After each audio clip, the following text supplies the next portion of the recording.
Just gone through 10:30 now in London on Tuesday, the 17th of August. A quick check around the markets.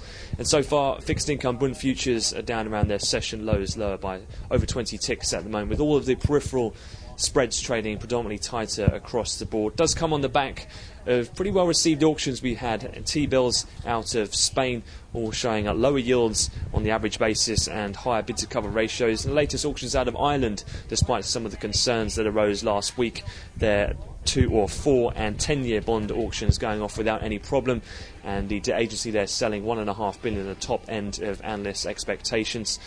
At the moment, that's Irish Bund 10-year bond yield spread around 6 basis points tighter.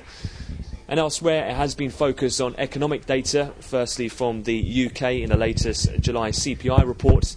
As expected, inflation did remain above 3% on a year-on-year basis, coming in at 3.1. So we're just looking out now for the letter that Mervyn King has to deliver to George Osborne, the Chancellor, having remained far from that target of 2%. However, the core inflation did show a bit of an easing against the expectation in the previous, so cable has fluctuated somewhat, but trading back up around its highs at the moment.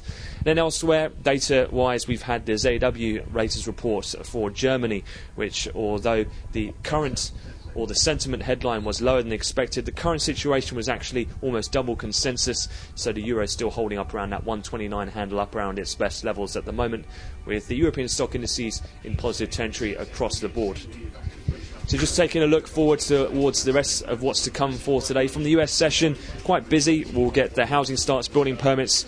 We've also got Redbook, industrial production, capacity utilisation, and the API all inventory numbers after the market, or NYMEX pick close today.